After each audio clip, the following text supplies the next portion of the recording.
Hello everyone, আজকের ভিডিওতে তোমাদের সকলকে স্বাগত জানাই।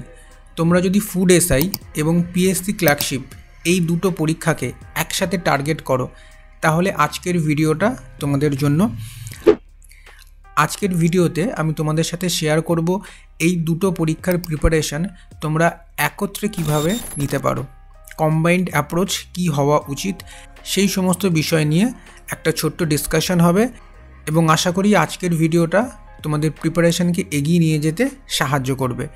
দুটো পরীক্ষাই কিন্তু মাধ্যমিক লেভেলের পরীক্ষা এবং এক্সাম প্যাটার্ন, বিশেষ করে প্রিলিমিনারির এক্সাম প্যাটার্ন কিন্তু অনেকটাই একই রকম। তাই জন্য এই দুটো পরীক্ষার প্রিপারেশন আমরা একসাথেই নিতে পারি।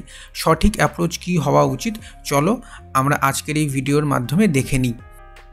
তো দেখো, আমাদের এই স্ট্র্যাটেজি কিন্তু দুটো পরীক্ষার কিন্তু প্রিলিমসকে টার্গেট করে, কারণ পিএসসি ক্লার্কশিপে কিন্তু যে মেন্স পরীক্ষা হয়, পিএসসি ক্লার্কশিপে প্রথমে প্রিলিমিনারি হবে, তারপরে কি হবে, তারপরে মেন্স হবে তোমরা জানো, এবং মেন্সে কোয়ালিফাই করলে কিন্তু টাইপিং টেস্ট হবে। এবং ফুড এসআইয়ের ক্ষেত্রে কিন্তু মেন্স হয় না, ফুড এসআইতে প্রিলিমস হবে প্রথমে। ফুড এসআইতে কি হবে, ফুড এসআইতে সবার প্রথমে প্রিলিমস হবে, যেটা 100 নম্বরের থাকে, এবং প্রিলিমস কোয়ালিফাই করলে কিন্তু 20 নম্বরের একটা ইন্টারভিউ হয়, এবং তার এই দুটো মিলিয়ে কিন্তু মেরিট তৈরি হয়, সেটা ফুড এসআইয়ের ক্ষেত্রে। আর পিএসসি ক্লার্কশিপের ক্ষেত্রে কিন্তু প্রিলি আর মেন্সের নাম্বার যোগ হবে, অর্থাৎ মোট 200-র মধ্যে কিন্তু মেরিট হবে, কারণ ক্লার্কশিপের প্রিলি 100 নম্বরের আর মেন্সও কিন্তু 100 নম্বরের, যেটা ডেসক্রিপটিভ টাইপ, এবং টাইপিং টেস্টটা কিন্তু শুধুমাত্র কোয়ালিফাই নেচারের। তোমরা যদি দুটো পরীক্ষার প্রিভিয়াস ইয়ারের প্রশ্নপত্র দেখো, দেখবে যে দুটো পরীক্ষার মধ্যে কিন্তু অনেক সিমিলারিটি আছে। আমরা সিলেবাস নিয়ে ছোট্ট করে আলোচনা করব এবং তারপরে সোজাসুজি আমাদের স্টাডি প্ল্যান, রোড ম্যাপটা দেখে নেব যে আমাদের অ্যাপ্রোচটা কী হওয়া উচিত, কিভাবে আমরা দুটো পরীক্ষাকে একসাথে নিয়ে প্রিপারেশনটাকে এগিয়ে নিয়ে যেতে পারবো। সবথেকে বড় সিলেবাসের যে পার্থক্য যেটা রয়েছে সেটা কিন্তু ইংলিশে, কারণ ক্লার্কশিপে ইংলিশ রয়েছে এবং ফুড এসআইতে কিন্তু কোনো ইংলিশ থাকছে না। ফুড এসআইতে কোনো ইংলিশ থাকছে না। ফুড এসআইতে অঙ্ক থাকবে 50 নম্বরের, এবং ফুড এসআইতে জিকে থাকবে কিন্তু 50 নম্বরের, আর ক্লার্কশিপে ইংলিশ থাকবে 30 নম্বর, জেনারেল স্টাডিজ থাকবে 40 নম্বর, এবং অ্যারিথমেটিক থাকবে কিন্তু 30 নম্বর। তোমরা দেখো, ফুড এসআইতে 50 নম্বরের অঙ্ক এবং 50 নম্বরের জিকে আছে, কিন্তু সময় 1.5 আওয়ার্স। ক্লার্কশিপেও কিন্তু সময় 1.5 ঘন্টা। তাহলে এখানে 50টা অঙ্ক করতে কিন্তু আমরা বেশি সময় পাবো না। আমাদের অঙ্কের প্র্যাকটিস ফুড এসআইয়ের জন্য কিন্তু অনেক বেশি হওয়া দরকার। তাই অঙ্ক, এই দুটো প্রিপারেশনের ক্ষেত্রে অঙ্ক, অ্যারিথমেটিক, এবং এখানে অ্যারিথমেটিক খুব ইম্পর্টেন্ট রোল প্লে করছে। এবং তোমরা যদি প্রিভিয়াস ইয়ার প্রশ্নপত্র দেখো, আমি সলভ করেছিলাম, তার ক্লাস আমাদের চ্যানেলে রয়েছে, তোমরা যদি দেখো সেখান থেকে একটা ধারণা পাবে যে কী ধরনের অঙ্ক আসে। ফুড এসআইয়ে যে অঙ্ক আসে সেটা কিন্তু ক্লার্কশিপের থেকে একটু তুলনামূলকভাবে দেখতে গেলে একটু শক্ত থাকে। যদি ফুড এসআই 10 হয় তাহলে ক্লার্কশিপ 8। তোমরা প্রিভিয়াস ইয়ার ভিডিওটা দেখো বা নিজেরা সলভ করো, তাহলে কিন্তু ক্লিয়ার হয়ে যাবে। তো সিলেবাস, এক্সাম প্যাটার্ন সমস্ত কিছু তোমরা জানো, আমি ছোট্ট করে তাও একবার তোমাদেরকে বলে দিলাম। এবারে আমরা চলে যাব যে আমাদের আসল অ্যাপ্রোচটা কী হওয়া উচিত। এবারে কিন্তু মন দিয়ে ভিডিওটা দেখো, প্রিপারেশান নিয়ে ইম্পর্টেন্ট আলোচনা এবারে আমি করব। দেখো, প্রিপারেশান 3টে সাবজেক্টের হবে। এই দুটো পরীক্ষাকে নিয়ে চললে আমাদের কিন্তু 3টে সাবজেক্টের প্রিপারেশান করতে হচ্ছে। কোন 3টে সাবজেক্ট? সবার প্রথমে হচ্ছে অঙ্ক, যেটা ফুড এসআইয়ের জন্য এবং ক্লার্কশিপের জন্য ভীষণ গুরুত্বপূর্ণ। 2 নম্বর সাবজেক্ট আমাদের ইংলিশ, যেটা ফুড এসআইতে নেই, কিন্তু ক্লার্কশিপে 30 নম্বরের ইংলিশ রয়েছে, এবং ইংলিশটাও কিন্তু নিয়মিত পড়তে হবে। আর একটা জিনিস রয়েছে জিকে। এবারে এই প্রতিটা সাবজেক্টের মধ্যে কিন্তু কিছু সাবসেকশন আছে। জিকের মধ্যেও দুটো পার্ট আমাদের রয়েছে, একটা হচ্ছে কারেন্ট অ্যাফেয়ার্স আমাদের পড়তে হচ্ছে, প্লাস যেটা স্ট্যাটিক পার্টও আমাদের পড়তে হচ্ছে। স্ট্যাটিক পার্ট বলতে কিন্তু জেনারেল যে সাবজেক্টগুলো বোঝাচ্ছে সেইগুলো আমি বললাম, যেমন হিস্ট্রি আছে, জিওগ্রাফি আছে, পলিটি আছে, ইকোনমিক্স আছে ইত্যাদি। তোমরা জিকের জন্য যে পদ্ধতিতে পড়বে, প্রথমে আমাদের টেক্সট পড়তে হবে। সবার প্রথমে টেক্সট পড়া খুব দরকার। তোমরা প্রথমে টেক্সট পড়বে। টেক্সট পড়ার জন্য জিকের আমি তোমাদের বলবো যে তরুণ গোয়েলের জিকে যে বইটা রয়েছে সেটা তোমরা ফলো করো। তরুণ গোয়েলের জিকে বইটা তোমরা ফলো করো। এই জিকে বইটা কিন্তু Bengali as well as English এই দুটো ভার্সনেই অ্যাভেলেবেল। তোমরা তরুণ গোয়েল থেকে জিকেটা পড়বে এবং প্রত্যেকটা চ্যাপ্টার কমপ্লিট করার পর সবার প্রথমে চ্যাপ্টার তোমরা কমপ্লিট করবে। প্রত্যেকটা চ্যাপ্টার যখন তোমাদের কমপ্লিট হয়ে যাবে সেই চ্যাপ্টার থেকে তোমরা এমসিকিউ সলভ করবে। এবারে এমসিকিউ সলভ করারও দুটো উপায় রয়েছে। এক নম্বর উপায় হচ্ছে PYQ। তোমরা এসএসসির প্রিভিয়াস ইয়ার কোশ্চেনগুলো সলভ করো। এসএসসির chapter wise previous year MCQ কিন্তু তোমরা পেয়ে যাবে, সেখান থেকে প্রিভিয়াস ইয়ার কোশ্চেন সলভ করো। এছাড়া তোমরা যখন একটা চ্যাপ্টার পড়লে, ধরো তুমি প্রথমে একটা চ্যাপ্টার পড়লে যে 16 মহাজন পদ রয়েছে, সেই 16 মহাজন পদটা তোমরা টেক্সট পড়লে, তারপরে এমসিকিউ তো প্রিভিয়াস ইয়ার থেকে করছোই, যদি বই থাকে বই থেকে করলে খুব ভালো। এছাড়াও তোমরা কি করতে পারো, তোমরা গুগলে যাও, গুগলে গিয়ে গুগল সার্চ করো, যে চ্যাপ্টার তোমরা পড়েছো সেই চ্যাপ্টারের প্রথমে নাম লিখবে, তারপরে লিখে দেবে এমসিকিউ ফর ইউপিএসসি। এইটা লিখে তোমরা সার্চ করো, দেখবে যে সেই চ্যাপ্টার থেকে প্রচুর প্রশ্ন তোমরা পেয়ে যাবে। তাহলে জিকেটা কিন্তু এইভাবে তৈরি করতে হবে তোমাদের। এবারে দেখো জিকের জন্য কতটা করে তোমরা সময় দেবে প্রত্যেক দিন জিকে। ফুড এসআইতে কত নম্বর থাকছে? ফুড এসআইতে জিকে থাকছে কিন্তু 50 আর ক্লার্কশিপে থাকছে হচ্ছে 40। তাহলে জিকে আমাদের বেশ সময় দিয়ে পড়তে হবে, একদম অবহেলা করার জিনিস নয়। তার সাথে সাথে কারেন্ট অ্যাফেয়ার্সও রয়েছে, তাই না? তাই জিকের জন্য তোমরা প্রত্যেক দিন 2 ঘন্টা করে সময় দেবে। প্রত্যেক দিন 2 ঘন্টা সময় শুধু স্ট্যাটিক পার্টটা পড়বে। এখন আমাদের কারেন্ট অ্যাফেয়ার্স কিন্তু তৈরি করতে হবে। কারেন্ট অ্যাফেয়ার্স তোমরা কি করো, কারেন্ট অ্যাফেয়ার্স প্রত্যেক দিন সকালবেলায় 30 মিনিট 40 মিনিট করে ভিডিও দেখার কোনো দরকার নেই। কারেন্ট অ্যাফেয়ার্সের ভিডিও দেখবে না, ভিডিওতে অনেক সময় যায়, এমসিকিউ কিন্তু মনে থাকে না, আমরা ভুলে যাই। সবথেকে ভালো হচ্ছে কারেন্ট অ্যাফেয়ার্স তৈরি করার ডেলি পড়া। যে কোনো একটা অ্যাপ বেছে নাও, যদি তোমরা আড্ডা ফলো করো তাহলে আড্ডাতে প্রত্যেক দিনের কিন্তু কারেন্ট অ্যাফেয়ার্স দেয়। প্রত্যেক দিনের কারেন্ট অ্যাফেয়ার্স টেক্সট প্রথমে তোমরা পড়বে, টেক্সট করার পর কিন্তু আড্ডার অ্যাপেই কুইজ পেয়ে যাবে, তোমরা তারপরে কিন্তু কুইজ সলভ করবে, ঠিক আছে?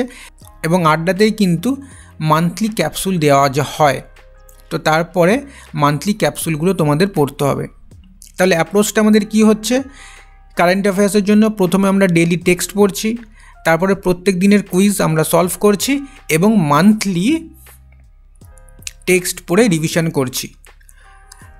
এবং এই সমস্ত কিছুর জন্য প্রত্যেক দিন তোমরা 30 মিনিট করে ধার্য করো কারেন্ট অ্যাফেয়ার্সের জন্য। তাহলে জিকে পোর্শনটা দেখবে তোমার অলরেডি রেডি হয়ে যাবে।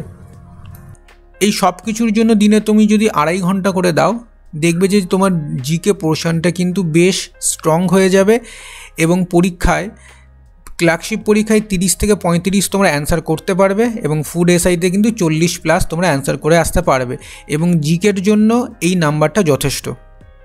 তাহলে জিকে প্রিপারেশন কিভাবে নেবে আশা করি বোঝাতে পেরেছি। এবারে চলে আসো ইংলিশে। দেখো ইংলিশেরও কিন্তু আমার 3টে ভাগ। ইংলিশের প্রথম ভাগ হচ্ছে কি ভোক্যাব, ইংলিশের প্রথম ভাগ হচ্ছে ভোক্যাব আর দ্বিতীয় ভাগ হচ্ছে গ্রামার। ভোক্যাবটার জন্য আমি বলবো সবথেকে ভালো সবথেকে বেস্ট হচ্ছে প্রিভিয়াস ইয়ার কোশ্চেন। পশ্চিমবঙ্গের যে কোনো পরীক্ষা তুমি নিয়ে নাও, সেটা WBCS হোক, SSC হোক বা টেট হোক বা SLST হোক, WBP হোক, পশ্চিমবঙ্গে যে কটা পরীক্ষা হয় সেই প্রত্যেকটা পরীক্ষার প্রিভিয়াস ইয়ার ভোক্যাব তোমাদের মুখস্থ করতে হবে, প্লাস তার সাথে এসএসসি সিএইচএসএল এবং এসএসসি সিজিএল এই দুটো পরীক্ষার বিগত 10 বছরের সমস্ত ভোকাবুলারি তোমরা করে ফেলো। ভোকাবুলারির মধ্যে তোমরা জানো যে সিনোনিম থাকবে, অ্যান্টোনিম থাকবে, ওয়ান ওয়ার্ড সাবস্টিটিউশন থাকবে, ইডিয়াম থাকবে। তোমরা যদি এইটুকু করতে পারো শুধুমাত্র ভোকাবুলারির জন্য, আমি তোমাদের বলতে পারি, একদম নিশ্চিত করতে পারি যে তোমরা 90% ভোকাবুলারি কিন্তু কমন পাবে যদি এই কটা পরীক্ষার প্রিভিয়াস ইয়ার থেকে তোমরা করে যাও। এবারে যদি গ্রামারের কথা বলি, গ্রামার তোমরা কিন্তু দুটোভাবে অ্যাপ্রোচ নিতে পারো। দুটো অ্যাপ্রোচ হতে পারে গ্রামারের। অনেক বাজারে বই রয়েছে, ক্লাস 9-10 বই পড়তে পারো, পিকে সরকারের বই পড়তে পারো, অনেক কিছু পড়তে পারো। আমি সবথেকে যেটা রেকমেন্ড করব, যেটা বেস্ট হবে এবং অল্প সময়ে কিন্তু গ্রামারটা তোমরা কভার করতে পারবে, তোমরা ইউটিউবে যাবে, গিয়ে সার্চ করবে Nimisha Bansal grammar class, NIMISHA Bansal BANSAL। Nimisha ma'am কিন্তু মূলত ব্যাংকিংয়ের জন্য ইংলিশ পড়ান, তবে ওনার একটা ফেমাস প্লেলিস্ট রয়েছে যেখানে উনি কিন্তু গ্রামারের রুলস নিয়ে ভিডিওগুলো বানিয়েছিলেন এবং সেই ভিডিওগুলো কিন্তু খুব ইম্পর্ট্যান্ট। ওই সমস্ত কটা ক্লাস তোমরা করে নাও এবং তারপরে কিন্তু তোমরা গ্রামারের জন্য আড্ডার অ্যাপ থেকে এক্সাম চুজ করবে এসএসসি এবং এসএসসির ইংলিশের কুইজগুলো করো। ব্যাস এইটুকু করলেই কিন্তু যথেষ্ট। এর বাইরে তোমরা চাইলে অবশ্যই পিকে সরকারের বই পড়তে পারো, আরও ডিটেলসে পড়তে পারো, তবে আমি যেটুকু বললাম এইভাবে তোমরা প্রিপারেশান নিলে তোমরা কিন্তু অল্প সময় ব্যয় করে অনেকটা নাম্বার তুলে আনতে পারবে, রিটার্নটা বেশি হবে। তো ইংলিশের অ্যাপ্রোচ এবং জিকের অ্যাপ্রোচ আশা করি তোমাদের বোঝাতে পারলাম। এবারে চলে আসছি দেখো অঙ্কে। অঙ্কটা কিন্তু খুব ইম্পর্ট্যান্ট, কারণ ফুড এসআইতে 50 নম্বরের অঙ্ক আছে, তাড়াতাড়ি করতে হবে এবং কনসেপ্টও আমাদের জানতে হবে। সবার প্রথমে অঙ্কের জন্য যে জিনিসটা ফলো করবে না সেটা হচ্ছে কোনো শর্ট ট্রিকের চক্করে যাবে না। অঙ্কে সবথেকে ইম্পর্ট্যান্ট হচ্ছে কনসেপ্ট। সবার প্রথমে তোমাদের কিন্তু কনসেপ্টগুলো ক্লিয়ার হওয়া চাই। তাই সবার প্রথমে চ্যাপ্টার ওয়াইজ অঙ্কগুলো কিন্তু শেষ করতে হবে। যে কটা চ্যাপ্টার রয়েছে অ্যারিথমেটিকের, যে কটা চ্যাপ্টার রয়েছে সব কটা চ্যাপ্টার কিন্তু করতে হবে। যেমন reminder theorem, divisibility rule, percentage, ratio proportion, simple interest, compound interest, সমস্ত অ্যারিথমেটিকের সব চ্যাপ্টার কিন্তু করতে হবে, একটাও বাদ দিলে হবে না। সিলেবাসে দেখবে একটা দুটো চ্যাপ্টার মিসিংস রয়েছে, কিন্তু সেগুলোও তোমাদের করতে হবে, কারণ পিএসসি কিন্তু প্রশ্ন করতেই পারে। তাই সমস্ত অঙ্কের চ্যাপ্টার ওয়াইজ অ্যারিথমেটিক সলভ করতে হবে, শিখতে হবে। তোমরা দুটো চ্যানেল ফলো করতে পারো, আমার খুব ভালো লাগে যে দুটো চ্যানেল, আমি নিজে সেখান থেকে অঙ্ক এখনও শিখি এবং ওনাদের থেকে পড়তেও আমার খুব ভালো লাগে। 1 নম্বর চ্যানেল তোমরা হচ্ছে ইউটিউবে যাবে, গিয়ে সার্চ করবে পাবন রাও ম্যাথস। উনি খুব ধীরে সুস্থে অঙ্ক করান, বুঝিয়ে করান, সমস্ত লেভেলের ছাত্রছাত্রীদের জন্য কিন্তু উনি পড়ান, খুব ভালো পড়ান। তোমরা এই চ্যানেলটা ফলো করতে পারো।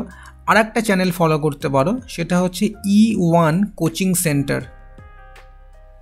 তোমরা যদি ইউটিউবে যাও, গিয়ে এই দুটো সার্চ করো, এই দুটো চ্যানেল দেখো, এই দুটো চ্যানেল নিশ্চিন্তে ফলো করো, খুব ভালো করে অঙ্ক শিখতে পারবে এবং চ্যাপ্টার ওয়াইজ ক্লাস করতে পারবে। তো চ্যাপ্টার ওয়াইজ তোমরা কিন্তু অঙ্ক করো। অঙ্কর জন্য কি বই এবারে ফলো করবে দেখো, তোমার যদি বাংলাতে করতে সুবিধা হয় তাহলে বলবো যে সুবীর দাস স্যারের বইটা তোমরা ফলো করো বাংলার জন্য। আর যদি তোমরা ইংলিশে করতে চাও তাহলে সবথেকে ভালো হয় যে এসএসসির যে কোনো একটা বই বাজারে যেগুলো চলছে, এসএসসি মানে স্টাফ সিলেকশন কমিশন, কিরণের বই নিতে পারো বা রাকেশ যাদব স্যারের বই নিতে পারো, যেখানে প্রিভিয়াস ইয়ারের প্রশ্ন রয়েছে চ্যাপ্টার ওয়াইজ, সেই বইটা তোমরা সলভ করো। তাহলে এই দুটোর মধ্যে যে কোনো একটা বই সলভ করবে তোমরা চ্যাপ্টার ওয়াইজ।